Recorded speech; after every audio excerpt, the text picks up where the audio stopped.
Of South African Fathers of 2024 report has found that about 40% of children do not live with their biological fathers. It also found that more women reported providing financial support for their biological children than their fathers.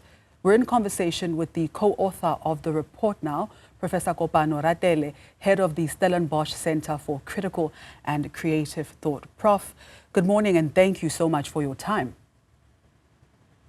Thank you. Thank you for having us, Masichaba. Now, the State of South Africa's Fathers reports are produced by the Tata Okhona project. Could you firstly elaborate on the goals and objectives of the Tata Okhona project? In South Africa, in the last decade, maybe 2 decades, there has been a great deal of work, slow, steady, growing work around fathers. And a number of people around South Africa, students, established researchers, policymakers, practitioners, NGO have been involved in this. Sonke Gender Justice, of which I was a chair for a while, used to host this, as well as the Human Sciences Research Council. But both organizations, because people who are interested in that work left to other places, Stellenbosch University, where I work, has decided to create a platform to host all work related to fathers, fatherhoods, men as would be parents or as parents, and their relationships to families, to children, to communities. So the goals of Tata Okhona, the father who is present, is to host all work related to fathers and fatherhood, and in that sense contribute to a better society. You've produced quite a dynamic report that has several chapters that go in great detail about the state of fatherhood in South Africa. So let's dissect it piece by piece. Now, in what ways can engaged fathers or absent fathers impact early childhood development? In a number of ways. As a matter of fact, I should say the consequences of an engaged father are so far-reaching. In early childhood, a father who's engaged contributes to a child's development with regards to cognitive development. So a father who is involved with a child's life, whether they're reading to them, playing with them, supports the cognitive development of a child. The father who is involved with a child in positive ways contributes to the child emotionally. And third, the child who is involved, who has an involved father, develops socially, so they develop social skills. And then lastly, of course, we are animals in one sense, and the report shows this. If a child plays with the father, clearly, just like any other animals, like monkeys, rhesus monkeys, like any other animals, if a child plays with the father, they develop physically. So the results are far-reaching as far as a child, an individual child's development. But of course, in later life, for instance, a daughter who has an involved father is likely to delay sexual debut, meaning the first time they have sex, is likely not to have early pregnancy, is likely to stay in school, is likely to do well in school. Same with boys. So the consequences of having a positive father are far-reaching, and research proves this over and over again. Through your findings, your report indicates that more children, a greater number of children, live with their non-biological fathers than those who live with their biological fathers. And I mean, in your research, what would you attribute to this statistic? Well, I guess the primary one is one that one can say is in a not so nice way. So biological fathers who impregnate a woman, a partner, tend not to be present for whatever reason in that child's life. So biological fathers are not present in the household for a number of reasons: economic, psychological, social, even cultural. But in the same house, what we are paying attention to there are other adult men.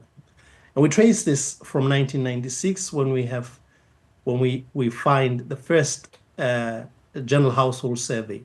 So from that moment, you'd have more biological fathers being in the same household as the child. And then this, what we call social fathers, brothers, uncle, but also other men at a lower percentage.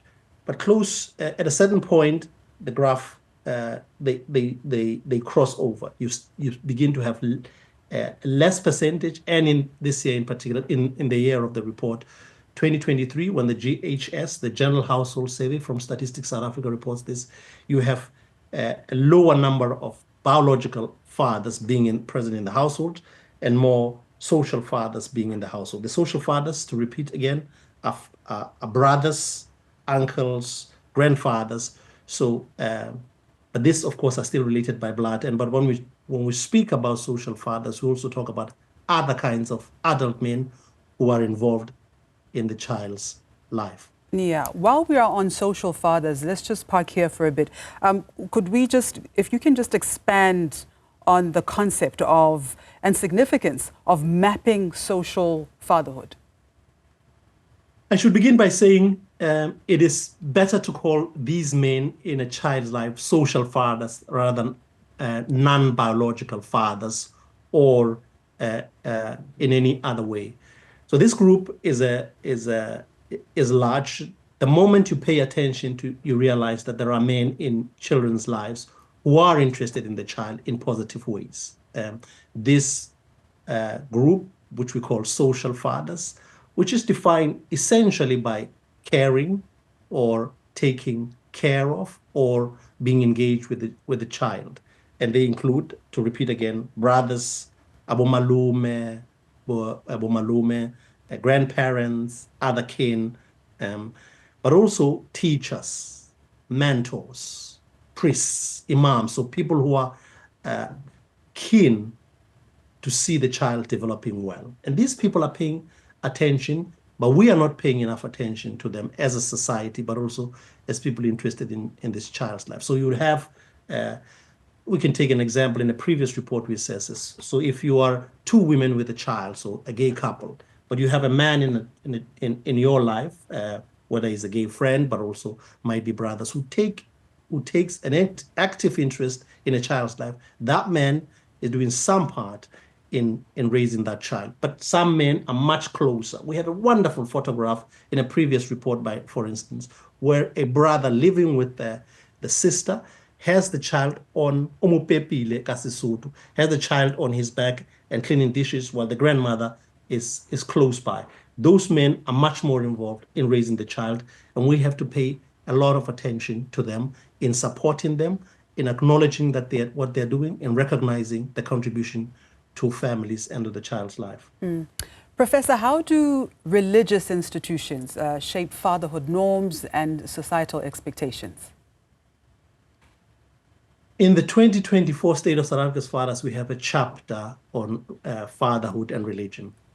And we cover three kinds of religion or spiritual practices. Christianity, which is the largest group in South Africa. It's a Sunday today, so people will be going to church quite a lot. And on Fridays, they go to mosques. We cover Islam. People from Sonke Justice mostly are doing this work because they work with religious leaders and traditional African religions. Now, religion and spiritual practices in all of Africa, specifically now in South Africa, shapes and figures in people's life in very central ways. People ask God for all kinds of things, but also that religious leaders act as fathers, so they are social fathers in one way. But the texts that these books, if they have the Bible or the Quran, but also in the messages that they impart about fatherhood and children, can shape a child's life. Having grown up in a village which is religiously devout, I know how central that is. People go to church sometimes during the week, sometimes, of course, long over the weekend. So one inhabits these messages about what is a good person, what is a good man, what is a good father.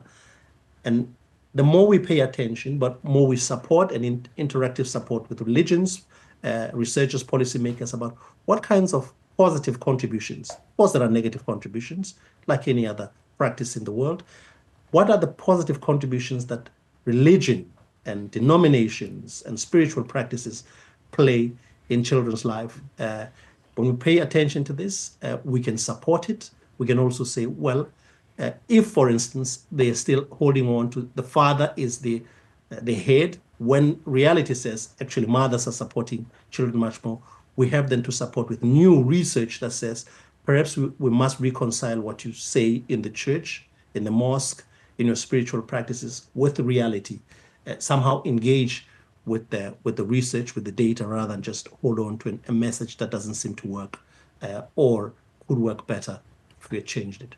Now, Prof, South Africa has relatively little research on violence or aggression by and against fathers, and this is just one of the many findings contained in your report. Could you elaborate a bit more on this? The chapter, this particular chapter on aggression and violence by and against father is done with my student Erin Nell. And one of the important things we wanted to establish and encourage ourselves to do is this. Well, we have a research on men's violence against women in South Africa.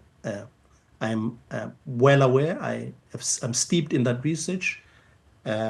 So we have men as a group, but what we don't have research on is this subgroup of men who are fathers, but of course we also have men who would be fathers. The research shows there are 4 types of violence we have to pay attention to when we're thinking about men's violence, fathers' violence against partners. So this is overlaps quite closely with men in general's, adult men's violence against partners. So these are fathers' violence against partners. And there's mother's violence. It could be psychological. A little bit of it is physical, but it exists. It's the father's violence against their children, and we know this is a lot. It could be so gruesome, it could be so intense, but it could be emotional violence, it could be economically related violence, and then there's children's violence against parents, against fathers in particular, particularly if these children are older children. We know in our country there's this kinds of violence across races. So we have some instances where children have killed their parents. So we don't have enough research on this, and we're putting it on the table that we have to do much more on this. Okay. Now, at the end of this chapter, one last thing. At the end of the chapter, we start pointing out to something quite interesting. That one way to mitigate against this is when fathers play with children. That when fathers play with children, what happens there is not just play. That play is serious business. That good play, engaged play, fathers paying attention to children helps develop the cognitive, neuropsychological mechanisms of the child's life, in the sense that if a child plays well with the child starts to develop what's called emotional regulation. So clearly, fathers who don't play with the children don't quite realize that what they're not doing is helping the child develop their brains about what is play and what is violence.